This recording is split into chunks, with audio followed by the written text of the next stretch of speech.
빵빵 터지는 시간입니다. 노르가즘 정의당 노회찬 원내대표 나오셨습니다. 안녕하십니까? 네, 안녕하세요. 네. 요즘 TV 출연이 잦다고 저희 작가들이 자제해달라고. 어제 우리 김원진 총수 얼굴도 나왔어요.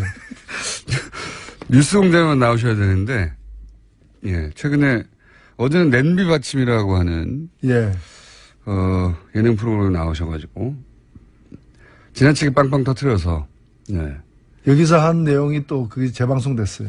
재방송됐습니까? 예, 이게 원청이고 이게 하청인가 뭐 그렇게 되는. 여기서만 터뜨리셔야 되는데 딴 데 가서 터뜨리셨다고. 거기서 첼로 이야기도 또 화제가 됐다면서요. 예. 노회찬 대표님과 첼로가 과연 어울리느냐. 좀 어울리잖아요. 둘 다 크잖아. 이렇게. 첼로도 얼굴이 큰데. 예. 모르시는 분들은 제가 알려드리겠습니다. 어린 시절부터 첼로를 하셨다고. 네. 첼로를 아직도 잘 하십니까? 요즘에는 뭐 한지가 좀 되죠, 이제. 그래도 어떤 곡 정도는 할 수 있다, 내가 마지막으로 첼로 한 게 방송 탄 게 거의 이제 한 10년 더 됐어요. SBS에서 한번. 직접? 예. 그때 연주하신 곡이 뭡니까? 그때 그냥 조그만 소품 가지고 했죠, 노래. 솔베지 송이라고. 예. 예. 다음 시간에 첼로 한번 들고 나오세요. 안 만진 지 오래됐습니다. 예. 그러면, 이번 주 좀 만져보시고요. 다음 주에 연주를 할 만큼 손가락이 굳지 않았는지 확인하신 다음에 한번 해주시죠, 다음 주에. 공장장께서 정의당 입당하면 제가 환영의 의미에서 한 곡 연주하겠습니다. 아니, 이 코너가 워낙 인기 있기 때문에 그러면 한번 해주시는 것으로 한번 검토해 주십시오. 검토해 주시고, 첼로. 아니면은 저희가 이제 9월 20 며칠에 1주년 공개 방송을 하거든요. 네. 네. 그때 나오셔서 한번 연주를 해주시든죠. 한 달 정도 남았습니다. 잘한 사람 부르죠, 뭐. 아니, 이제 잘 못하시면 더 좋죠.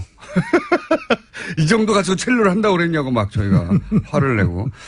자, 어쨌든 조만간 저희가 노회찬 대표님의 첼로 연주를, 네, 직접 들어보는 것으로, 이렇게 일방적으로 선언해 놓겠습니다. 골목 상권 침해 안 하는 걸로 하겠습니다.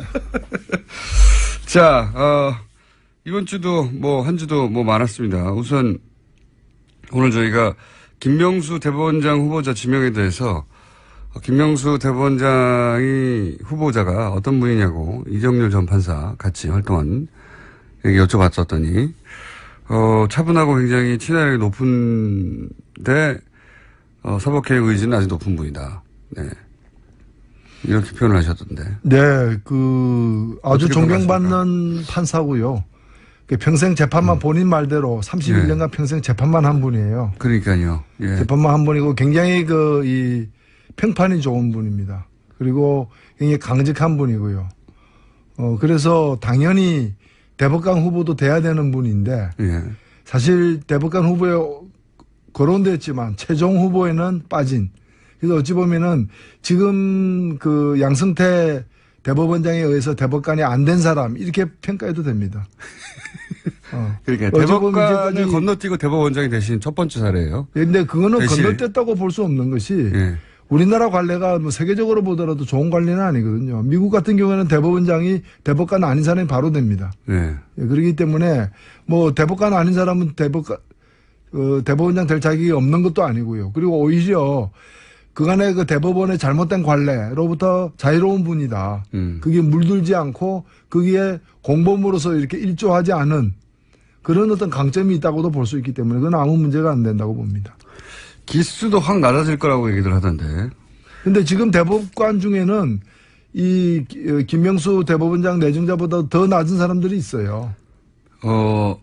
세 분인가 있는 것으로. 예. 더 낮은 사람이 있기 때문에 별 문제가 안 되는 거죠. 네. 그렇지만 기수가 더 높은 9분이 있지 않습니까? 예. 그러니까 본인보다 기수가 높은 사람이 9분이나 대법관으로 있고. 근데 우리나라 헌법에 예. 이 재판관은 재판을 법과 양심에 따라 하는 것이지 기수에 따라 한다 이런 말은 없어요. 그러니까 기수 높고 낮음이 그냥 인간적 예의라거나 그 정도로 끝나야지 재판하는 데 영향을 미쳐서는 안 되는 거죠. 맞는 말씀입니다. 근데 이제 그런 사례가 처음이라는 거죠, 지금. 예. 처음. 즉, 근데 그걸 파격이라고 볼 수 있는데. 예. 지금은 사실 파격이 필요한 시점이다. 저는 그렇게 보고요. 예. 우리나라 이 사법 신뢰도가 OECD 가입국가, 회원국가 중에서 제일 낮아요. 그러면 이렇게 낮은 신뢰도를 계속 그간의 관행, 그간의 전통을 이어가면서 이 낮은 신뢰도를 유지할 거냐. 이 낮은 신뢰도를 정말 파격적으로 한번 극복해 나갈 것이냐. 그 후자가 돼야 되는 것이고 그런 점에서 이 김명수 이 후보자 지명이 저는 장고 끝에 묘수고 호수다. 악수가 아니다. 이렇게 봅니다. 이걸 뭐 사법 구데타다. 저는 사실 그분들 해본 게 구데타밖에 없기 때문에 부처 눈에 부처가 보인다고, 부처만 보인다고, 뭐 눈에는 뭐가 보이고, 부처 눈에는 부처만 보인다고 좀 충격적이면 다 구데타야. 참고로 권성동 의원이 정치적 중립성이 의심되는 사람을 대법원장에 지명한 것은 사법 구태타라고 이렇게.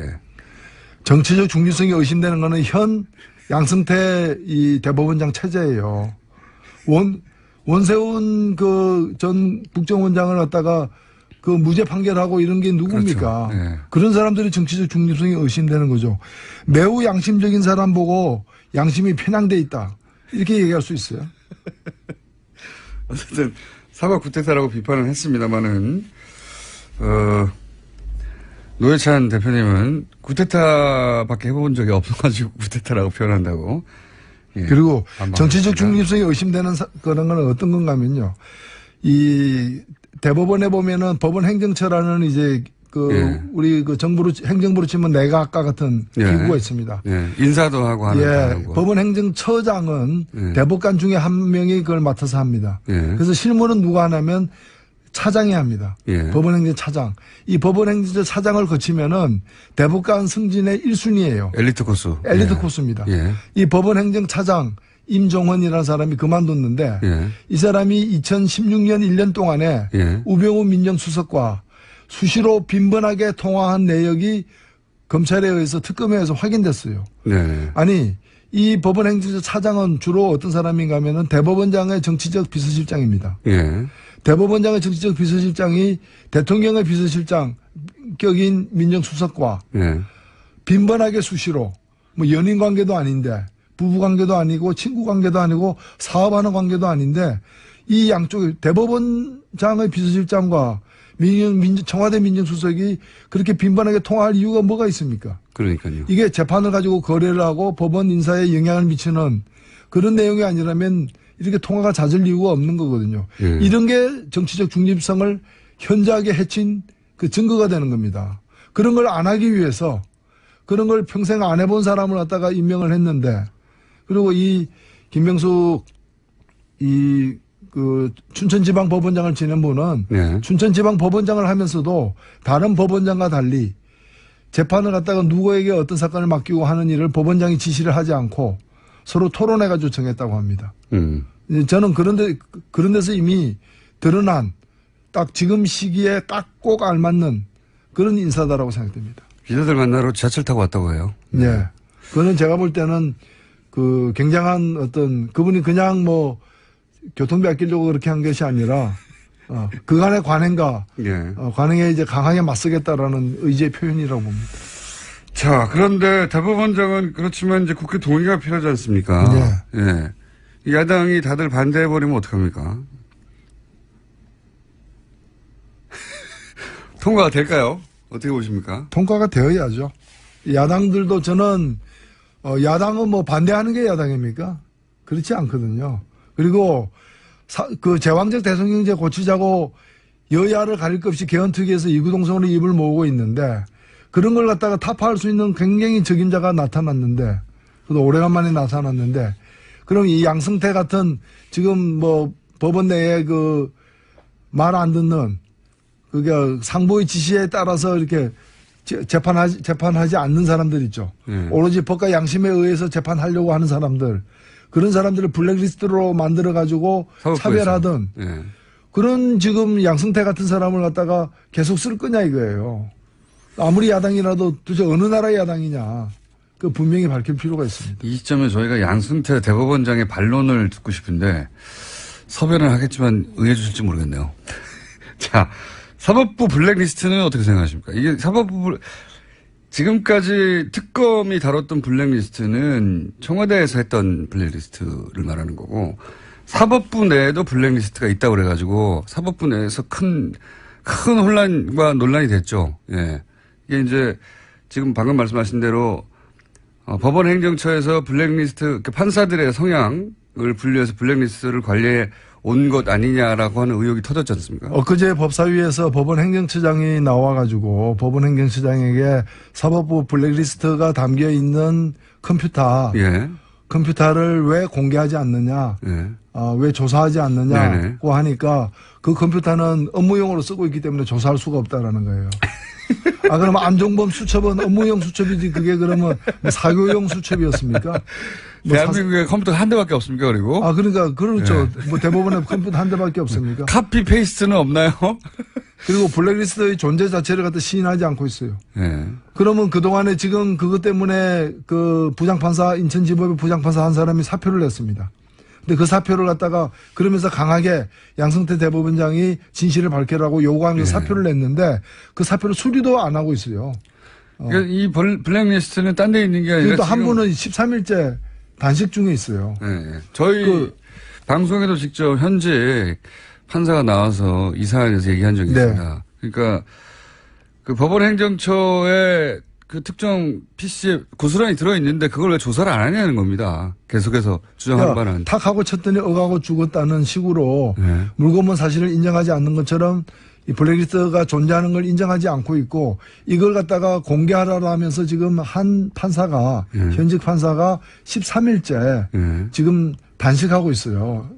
근데 현직 판사가 이걸 제가 얘기를 하니까 그분은 단식하고 있는 게 아니라 금식 기도하고 있다. 그러면서 그런데 기도 내용에 블랙리스트 얘기가 있는 것 같다. 있는 것 같다. 아니 그게 단식이지 뭐예요. 이걸 지금 이게 법원 행정처장이 국회에 나와서 한 답변입니다. 그렇습니까? 예. 예, 금식 기도하고 있을 뿐이다. 예. 예. 근데 기도 제목 중에 블랙리스트 사안이 있는 것 같다. 예. 그러면 나머지 사안들은 뭡니까 그러면? 그럼 뭐 박종철은 뭐 침례 기도를 한 겁니까? 그게 이제 법원 행정처에 누가 나와서 그런 말을 한 거죠? 법원 행정처장 대법관이 나와서 한 얘기. 대법관이요? 예. 대법관이 뭐 약자인 줄 아십니까? 뭔가요? 대단한 법관입니다. 그렇게 답변한 줄 몰랐네요. 예. 법사위 소속이시니까 직접 들어오셨겠네요. 네. 네. 그렇게 답변을 했다고 하니 이게 편파적으로 굴러가던 양승태 대법관 체제가 구테타 체제였다 이렇게 말할 수 있겠네요. 그렇죠. 네. 그러니까 지금 김영수 대법원장 후보자 지명은 사법민주화예요. 사법민주화를 사법 구데타라고 얘기하는 것은 그동안에 보고 들은 게 구데타밖에 없기 때문에 그러네요. 민주화를 경험해보지 못했기 때문에. 그러면 법사위 소속이신 게 또 하나 더 여쭤보자면 새로운 대법원장이 만약에 임명이 되면 가장 먼저 해야 되는 사법개혁이 뭡니까? 일단 지금 대다수의 판사들이 들끓고 있습니다. 네. 왜냐하면 이 블랙리스트의 존재 자체는 물론 판결의 성향이나 이런 모든 걸 떠나가지고 법관의 양심과 독립을 갖다가 현저하게 해치는 것이거든요. 그리고 이걸로 줄 세우는 것이고요. 그리고 최근에 그 여론조사에 따르더라도 그 재판을 할 때 상부의 눈치를 본다는 거예요. 그렇죠. 판사들 스스로. 네. 눈치 주기로 강요한 것이기 때문에. 네. 왜냐하면 그 결과에 따라서 진급이 좌우되는 걸 자기들도 봤으니까요. 네. 그리고 승진에 또 영향을 미친다는 걸 본인들이 시인하고 있고요. 그래서 법관들이 그야말로 공정하고 중립적으로 재판할 수 있도록 보장해주는 것은 바로 이런 적폐를 갖다가 해결하는 것으로부터 출발돼야 되기 때문에 이 사법부 블랙리스트 사건에 관련된 재조사 양승태 대법원장이 덮으려고 했던 덮고 있는 이것을 재조사하는 것으로부터 시작돼야 된다고 봅니다. 양승태 대법원장이 사법적 처리의 대상이 될 수도 있는 사건 아닙니까 사실은. 그 안에서 블랙리스트가 있었다고 하면. 그렇죠. 네. 당연히 뭐 거의 국정원의 원세훈 급이죠. 자, 어제 청와대 업무보고는 어땠습니까? 분위기가? 예. 청와대 업무보고 있었죠, 어제. 예, 업무보고가 있었죠. 뭐 야당에서는 잘 만났다. 예. 이러면서 이제. 원래 정부를 때리는 시간 아닙니까? 예. 예. 근데 뭐 별로 사실은 소문난 잔치에 먹을 게 없다는 식으로 인사 문제를 주로 다뤘고요. 예. 다뤘고 이제 인사 문제에 대해서는 또 그 일부 그동안에 이제 그 스스로 자진 사퇴한 경우라거나 이런 부분이 있지 않습니까? 저도 박기영 그 과학기술혁신본부장에 대해서 이게 얘기를 했는데 그분이 이제 그 자진 사퇴해놓고도 페이스북에다가 마녀 사냥이다, 화형당한 것 같다 예. 이런 얘기를 한 데 대해서 동의하냐 물으니까 동의하지 않는다. 적절치 못한 표현이라고 하면서 좀 그런 이제 인사 과정에서 이제 부실함이 일부 있었던 것에 대해서 깨끗하게 시인하고 굉장히 그 유연하게 답변을 했어요. 뭐 임종석 비서실장이 원래 정치인 출신이기도 하지만은 그냥 마음을 비운 자세로 이렇게 답변을 잘했다고 저는 봅니다. 조국 민정수석이 직접 나왔어야 되는 거 아니냐 이런 얘기도 있었는데요. 아니 그 우병우 민정수석이 나와야 되는 상황에서도 네. 전례를 들어가지고 결코 나오지 않았던 바가 그때는 있거든요. 국정농단 사태가 터졌음에도 불구하고. 예, 직접 예. 당사자인데도 불구하고 제가 볼 때는 뭐 그런 사건이 안 벌어지겠지만 만일 조국 민정수석이 직접 당사자인 어떤 사안이 발생한다면은 예, 그때 제가 나와야겠지만. 아는 조국 민정수석의 성격상 예. 나올 거예요. 근데 이걸 갖다가 무리하게 억지로 이렇게 자기들이 만들어 놓은 관례인데도 과거에 그 문재인 민정수석 시절에는 예. 나온 바가 있거든요. 예, 예. 그건 필요하다 보면은 나올 수 있는 거고, 이번에도 그러리라고 보입니다. 그래서 이걸 억지로 뭐, 이걸 시비 걸 문제는 아니라고 생각합니다. 근데 저는 조국 민정수석이 직접 나올 만한 사안이고 조국 민정수석이 직접 나온다고 하면 야당이 그렇게 유리할 거라고 보지는 않습니다. 그렇죠. F킬러가 등장하는 거죠. 굉장히 논리적인 분이고 준비를 철저히 해서 나올 거거든요. 예. 예. 웬만한 공격으로는, 되치기를 당하기 딱 십상인. 왜 부르려고 하는지 모르겠어요. 예. 우리 야당에 큰 도움이 안 될, 보수 야당에 도움이 안 될 것 같은데. 그냥 저는. 얘기 한번 해본 거죠. 얘기 한번 해봤는데 왜 진짜 나오냐 또 그럴 거지 뭐. 왜 진짜 나오냐. 자, 그럼 다른 당들도 한번 짚어보겠습니다. 자유한국당에 최근에 이제 토크 콘서트를 하면서 홍준 대표가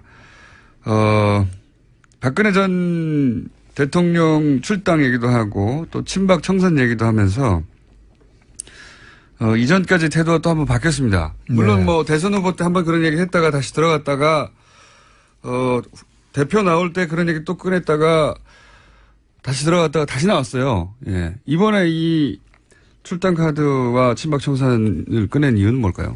예. 예, 아무래도 지금 그 홍준표 후보에게 표를 던진 사람들 예. 중에 일부도 문재인 대통령 국정수행 잘한다라고 지지하는. 예, 수치를 보면 그렇죠. 수치를 보면 이제 여론조사 보면 이제 그렇게 또 나오고 있고 이 상태로는 한나라당 새누리당 예. 지지층을 다 복원하기도 이제 어려운 불가능한 상황이기 때문에 박근혜와의 결별을 통해서 지방선거와 예. 다음 총선에서 기사회생하려는 그런 전술을 피는 게 아닌가. 그리고 비슷한 처지에 있는 뭐 바른정당, 예. 바른정당도 다는 아니겠죠. 일부는 또 그런 이제 고향에 돌아가는 예. 그런 이제 의도가 있기 때문에 그냥 들어가지는 없죠. 뭐 박근혜와의 결별이 있으면 약간의 이제 사과하면서 들어가는 뭐 이런 것하고도 연관되어 있지 않느냐. 지방선거 때문에라도 이렇게 보수 야당이 갈라져서 치를 수는 없고 합쳐져야 된다는 인식이 있으니까. 그렇죠. 다시. 지금 이대로 가게 되면은 지방선거에서 단체장에 많아야 뭐 대구 경북만 만일 대구 경북만 건진다면은 이 지금 지도 체제가 책임을 져야 되는 상황이 올 수도 있는. 그래서 이제 합당 혹은 뭐 합당까지는 아니더라도 일부 의원들이 복귀할 수 있는 여건을 마련하려고 하는 거다. 예. 그렇게 해석하시는 거군요. 그렇게 해석들을 많이 하긴 합니다. 이렇게 되면 이제 바른정당이 어쨌든 당의 사이즈가 작기 때문에 지지율도 뭐 잠깐 더 높았던 적도 있긴 하지만 대체적으로는 최근에 자유한국당보다 낮기 때문에 정의당보다도. 바른정당의 입장에서는 굉장히 이제 위기감을 느낄 수 있지 않습니까? 그렇죠. 뭐 바른정당은 지금 뭐 그 한 명이라도 빠지면 또 비교수단체가 되는 면도 있고요. 그러나 이제 바른정당 내에도 다양한 또 친국민의당인 성향도 적지만 있기 때문에 이제 복잡한 상황이지 않겠습니까? 당 자체가 무너질지는 모르겠으나 몇 사람은 빠져나갈 수도 있다. 이렇게 보십니까? 그런 문제가 늘 현안이 되어 있죠. 근데 뭐 그게 정당이라는 게 그렇게 쉽게 옮길 수 있는 게 아니기 때문에 그런 현상이 임박했다고 보기는 어렵지만은 선거에 다가갈수록 상당히 좀 불안감은 높아질 것이다. 어쨌든 보수 야권 전반이 그렇다 저는 생각합니다. 박근혜 전 대통령 출당 카드는 그런 밑작업을 시작하는 거다. 네. 네, 이렇게 보시는 것이고. 그래서 그런지 바른정당이 이제 문재인 출범 후 바른정당의 100일이라는 주제로 스스로 자아 비판을 좀 했더라고요. 예. 예. 정의당의 100일은 또 어떻습니까? 예, 정의당의, 제가 사실은 그 문재인 100일 그 무렵에, 8월 17일 그 무렵에 문재인 100일에 대한 소감을 얘기하면서 정치는, 대통령 혼자 하는 게 아니다. 지난 100일의 한국 정치는 야당도 함께한 정치가 아니냐. 야당의 100일도 같이 평가해야 된다라고 제안을 하고 또 그 다음날 제가 좀 간략하게 야당의 100일에 대해서도 얻은 건 없고 잃은 건 민심이다. 특히 보수 야당들. 이제 그렇게 평가를 했는데요. 네. 정의당의 사정도 만만치는 않습니다. 요새. 만만치 않습니다. 그러나 그 명함이 다 있는데 정의당 같은 경우에 보면은 지금 100일을 점해서 문화일보, 중앙일보, YTN 등이 한 조사에서 공이 다 3등으로 나와 있어요. 물론 이제 굉장히 한 자리 숫자의 그 부분에서 3위이기 때문에 그렇게 관략할 만한 성장을 보인 건 아닌데, 괄목할 만한 성장을 보인 건 아닌데, 유일하게 그 지난 5월 9일 날 대선 후보가 얻은 득표율을 유지하고 있는 곳은 정의당밖에 없어요. 6.2. 6.2. 예. 국민의당 같은 경우에는 거기는 망했죠. 21% 얻었는데 3.3으로 떨어졌고요. 3.3으로. 예. 그게 7분의 1 수준으로 떨어진 거죠. 그다음에 자유한국당 경우에도 24를 얻었는데 8.8로 떨어지고 3분의 1 수준 떨어졌는데 정의당만 같은 걸 유지하고 있는데 문제는 이제 유지하고 있는 거는 더 떨어지지 않았다는 점에서는 다행인데 왜 이렇게 치고 올라가지 못하느냐라는 이제 한계가 있습니다. 그래서 저희들이 굉장히 이걸 좀 부심하고 있습니다. 속을 끓고 있습니다. 그래서 지금 또 우리 새 대표 체제 하에서 또 이 하반기 좀 정책 사업들을 적극적으로 좀 펼쳐가지고 국민들의 마음을 얻는데 더 진력하도록 하겠습니다. 이해찬 전 한나라당 총재가 갑자기 또 등장해서 회고를 했어요. 예. 그러면서 이제 박근혜 전 대통령과 일부 보수 정치인이 실패한 것이지 보수주의가 실패한 건 아니다. 이런 진단도 하고 이런 비판도 했는데 이해찬 전 총재의 정치를 다시 재개하기에는 이제 어렵다고 보긴 합니다. 사실은 여러모로. 보수주의가 실패한 건 아니다. 이 얘기는 점잖게 얘기를 했지만 박근혜는 실패했지만 나는 실패하지 않았다. 이런 얘기로 사실은 해석될 수밖에 없고 왜냐하면 한국에 제대로 된 보수주의가 있었느냐. 수구 기득권이 있었지. 그런 걸 보수라고 얘기할 수는 없는 거 아닙니까? 보수는 그래도 나름대로 그 시대적으로 지켜야 될 만한 가치를 그런 가치를 조차도 지키려고 하는 것이 이제 보수인데 이해찬 총재는 사실은 이미 시대가 지나간 거 아니에요. 이게 지금 석기 시대 인물이잖아요. 예, 3번 출마하셨고 3번 다 실패하셨고. 사실 철기 시대가 돼도 일부 석기를 씁니다. 맷돌이라거나 절구라거나. 그래서 주된 생산 도구가 아니지만은 그래도 흔적이 남아서 쓰는 거거든요. 그래서 지금 시대 이해창 총재도 있을 수 있는 거죠. 이제 철기 시대의 석기처럼. 그런 것이지 다시 그 석기 시대로 돌아간다거나 그런 건 아닌 거죠. 예. 국민의당 이제 투표 시작했는데, 이제 마지막 질문입니다. 시간이 다 돼서. 안철수 전 대표 같은 경우는 서울시장 얘기도 나오고, 대표 얘기도 나오고, 막 던지고 있지 않습니까? 네. 만약에, 현재 기준으로 전망은 그래도 안철수 전 대표가 되지 않겠냐, 이번에 당대표가. 당대표가 되고 나면 서울시장도 나올까요? 지금은, 제가 볼 때는 우리가 뭐 불 뗄 때, 네. 연료가 부족하면은 뭐 탈 수 있는 건 다 집어넣자. 이런 식으로 표되는 거는 다 하자. 서로 상충되는 걸 할지라도 뭐 심지어는 부산시장까지 얘기했더라고요. 제주도지사는 왜 얘기 안 했는지 잘 모르겠지만. 하여튼 표되는 건 다 하자. 뒷감당 어떻게 하냐. 그게 선거 전과 후가 다르다. 그게 이제 그 정치 경륜이라는 거죠.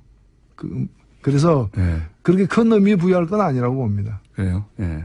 흘려들으면 됩니까? 예? 당분간은 흘려들으면 됩니까? 예. 일단은 그리고 선거 전에 투표를 위해서 한 얘기를 너무 또 강하게 기억할 필요도 없지 않느냐. 건강을 위해서. 건강을 위해서. 맷돌. 알겠습니다. 자, 이해찬 전 한나라당 총재님, 네. 석기 시대로 평가받았는데 방송을 들으시면 저희 인터뷰 한번 응해주시면 반론 기회를 저희가 충분히 드리겠습니다. 네, 신석기 유물 같은 거는 꽤 값도 나갑니다.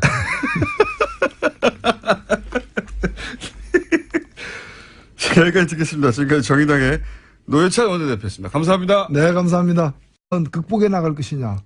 그 후자가 돼야 되는 것이고 그런 점에서 이 김명수 이 후보자 지명이 저는 장고 끝에 묘수고 호수다. 악수가 아니다. 이렇게 봅니다. 이걸 사법 쿠데타다. 저는 사실 그분들 해본 게 쿠데타밖에 없기 때문에 부처 눈에 부처가 보인다고, 부처만 보인다고, 눈에는 뭐가 보이고, 부처 눈에는 부처만 보인다고, 좀 충격적이면 다 쿠데타야. 참고로 권성동 의원이, 정치적 중립성이 의심되는 사람을 대법원장에 지명한 것은 사법 쿠데타라고 이렇게. 정치적 중립성이 의심되는 거는 현 양승태 이 대법원장 체제예요. 원세훈 전 국정원장을 갖다가 무죄 판결하고 이런 게 누굽니까? 그렇죠. 네. 그런 사람들이 정치적 중립성이 의심되는 거죠. 매우 양심적인 사람 보고 양심이 편향돼 있다. 이렇게 얘기할 수 있어요. 어쨌든 사법 쿠데타라고 비판을 했습니다만은 노회찬 대표님은 쿠데타밖에 해본 적이 없어가지고 쿠데타라고 표현한다고. 예. 그리고 정치적 중립성이 의심되는 그런 건 어떤 건가 하면요. 이 대법원에 보면은 법원 행정처라는 이제 예. 우리 행정부로 치면 내각과 같은 기구가 있습니다. 예. 인사도 하고 하는 거. 법원 행정처장은 대법관 중에 한 명이 그걸 맡아서 합니다. 그래서 실무는 누가 하냐면 차장이 합니다. 법원행정차장. 이 법원행정처 차장을 거치면은 대법관 승진의 1순위예요. 엘리트 코스. 엘리트 코스입니다. 이 법원행정차장 임종헌이라는 사람이 그만뒀는데 대법원장에 의해서 대법관이 안 된 사람 이렇게 평가해도 됩니다. 그러니까 대법관을 건너뛰고 대법원장이 되신 첫 번째 사례예요. 그런데 그거는 건너뛰었다고 볼 수 없는 것이 우리나라 관례가 세계적으로 보더라도 좋은 관례는 아니거든요. 미국 같은 경우에는 대법원장이 대법관 아닌 사람이 바로 됩니다. 그렇기 때문에 대법관 아닌 사람은 대법원장 될 자격이 없는 것도 아니고요. 그리고 오히려 그간의 대법원의 잘못된 관례로부터 자유로운 분이다. 그게 물들지 않고 거기에 공범으로서 이렇게 일조하지 않은 그런 어떤 강점이 있다고도 볼 수 있기 때문에 그건 아무 문제가 안 된다고 봅니다. 기수도 확 낮아질 거라고 얘기들 하던데. 근데 지금 대법관 중에는 이 김명수 대법원장 내정자보다 더 낮은 사람들이 있어요. 세 분이가 있는 것으로. 더 낮은 사람이 있기 때문에 별 문제가 안 되는 거죠. 그렇지만 기수가 더 높은 9분이 있지 않습니까? 그러니까 본인보다 기수가 높은 사람이 9분이나 대법관으로 있고. 근데 우리나라 헌법에 이 재판관은 재판을 법과 양심에 따라 하는 것이지 기수에 따라 한다 이런 말은 없어요. 그러니까 기수 높고 낮음이 그냥 인간적 예의라거나 그 정도로 끝나야지 재판하는 데 영향을 미쳐서는 안 되는 거죠. 맞는 말씀입니다. 근데 이제 그런 사례가 처음이라는 거죠, 지금. 예. 처음. 즉, 근데 그걸 파격이라고 볼 수 있는데. 예. 지금은 사실 파격이 필요한 시점이다. 저는 그렇게 보고요. 예. 우리나라 이 사법 신뢰도가 OECD 가입국가, 회원국가 중에서 제일 낮아요. 그러면 이렇게 낮은 신뢰도를 계속 그간의 관행, 그간의 전통을 이어가면서 이 낮은 신뢰도를 유지할 거냐. 이 낮은 신뢰도를 정말 파격적으로 한번. 빵빵 터지는 시간입니다. 노르가즘. 정의당 노회찬 원내대표 나오셨습니다. 안녕하십니까. 네, 안녕하세요. 네. 요즘 TV 출연이 잦다고 저희 작가들이 자제해달라고. 어제 우리 김원진 총수 얼굴도 나왔어요. 뉴스 공장에만 나오셔야 되는데, 예. 최근에 어제는 냄비 받침이라고 하는 예. 예능 프로그램에 나오셔가지고 지나치게 빵빵 터뜨려서 네. 여기서 한 내용이 또 그게 재방송됐어요. 재방송됐습니까? 예, 이게 원청이고 이게 하청인가 뭐 그렇게 되는. 여기서만 터뜨리셔야 되는데 딴 데 가서 터뜨리셨다고. 거기서 첼로 이야기도 또 화제가 됐다면서요. 예. 노회찬 대표님과 첼로가 과연 어울리느냐. 좀 어울리잖아요. 둘 다 크잖아. 이렇게. 첼로도 얼굴이 큰데. 예. 모르시는 분들은 제가 알려드리겠습니다. 어린 시절부터 첼로를 하셨다고. 네. 첼로를 아직도 잘 하십니까? 요즘에는 뭐 한 지가 좀 되죠, 이제. 그래도 어떤 곡 정도는 할 수 있다. 내가 마지막으로 첼로 한 게 방송 탄 게 거의 이제 한 10년 더 됐어요. SBS에서 한번. 직접? 예. 그때 연주하신 곡이 뭡니까? 그때 그냥 조금만 소품 가지고 했죠, 노래. 솔베지 송이라고. 예. 예. 다음 시간에 첼로 한번 들고 나오세요. 안 만진 지 오래됐습니다. 예. 그러면, 이번 주 좀 만져보시고요. 다음 주에 연주를 할 만큼 손가락이 굳지 않았는지 확인하신 다음에 한번 해주시죠, 다음 주에. 이 사람이 2016년 1년 동안에 예. 우병우 민정수석과 수시로 빈번하게 통화한 내역이 검찰에 의해서 특검에 의해서 확인됐어요. 네. 아니 이 법원행정처 차장은 주로 어떤 사람인가 하면은 대법원장의 정치적 비서실장입니다. 예. 대법원장의 정치적 비서실장이 대통령의 비서실장 격인 민정수석과 예. 빈번하게 수시로 뭐 연인 관계도 아닌데 부부 관계도 아니고 친구 관계도 아니고 사업하는 관계도 아닌데 이 양쪽 대법원장의 비서실장과 청와대 민정수석이 그렇게 빈번하게 통화할 이유가 뭐가 있습니까? 그러니까요. 이게 재판을 가지고 거래를 하고 법원 인사에 영향을 미치는 그런 내용이 아니라면 이렇게 통화가 잦을 이유가 없는 거거든요. 예. 이런 게 정치적 중립성을 현저하게 해친 그 증거가 되는 겁니다. 그런 걸 안 하기 위해서 그런 걸 평생 안 해본 사람을 갖다가 임명을 했는데 그리고 이 김명숙 춘천지방법원장을 지낸 분은 네. 춘천지방법원장을 하면서도 다른 법원장과 달리 재판을 갖다가 누구에게 어떤 사건을 맡기고 하는 일을 법원장이 지시를 하지 않고 서로 토론해가지고 정했다고 합니다. 저는 그런 데서 이미 드러난 딱 지금 시기에 딱 꼭 알맞는 그런 인사다라고 생각됩니다. 기자들 만나러 지하철 타고 왔다고 해요. 네. 그거는 제가 볼 때는 그 굉장한 어떤 그분이 그냥 뭐 교통비 아끼려고 그렇게 한 것이 아니라 그간의 관행과 예. 관행에 이제 강하게 맞서겠다라는 의지의 표현이라고 봅니다. 자, 그런데 대법원장은 그렇지만 이제 국회 동의가 필요하지 않습니까? 네. 예. 이 야당이 다들 반대해버리면 어떡합니까? 뭐 공장장께서 정의당 입당하면 제가 환영의 의미에서 한 곡 연주하겠습니다. 아니, 이 코너가 워낙 인기 있기 때문에 그러면 한번 해주시는 것으로 한번 검토해 주십시오. 검토해 주시고, 첼로. 아니면은 저희가 이제 9월 20 며칠에 1주년 공개 방송을 하거든요. 네. 네. 그때 나오셔서 한번 연주를 해 주시든지요. 한 달 정도 남았습니다. 그 잘한 사람 부르죠, 뭐. 아니, 이제 잘 못하시면 더 좋죠. 이 정도 가지고 첼로를 한다고 그랬냐고 막 저희가 화를 내고. 자, 어쨌든 조만간 저희가 노회찬 대표님의 첼로 연주를, 네, 직접 들어보는 것으로, 이렇게 일방적으로 선언해 놓겠습니다. 골목 상권 침해 안 하는 걸로 하겠습니다. 자, 이번 주도 뭐 한 주도 뭐 많았습니다. 우선 오늘 저희가 김명수 대법원장 후보자 지명에 대해서 김명수 대법원장이 후보자가 어떤 분이냐고 이정렬 전 판사 같이 활동한 얘기 여쭤봤었더니 차분하고 굉장히 친화력이 높은데 사법개혁 의지는 아주 높은 분이다. 네. 이렇게 표현을 하셨던데. 네, 아주 존경받는 평가하십니까? 판사고요. 평생 재판만 본인 말대로 31년간 평생 재판만 한 분이에요. 그러니까요. 예. 재판만 한 분이고 굉장히 이 평판이 좋은 분입니다. 그리고 굉장히 강직한 분이고요. 그래서 당연히 대법관 후보도 돼야 되는 분인데 예.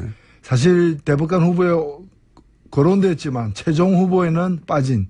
그래서 어찌 보면은 지금 양승태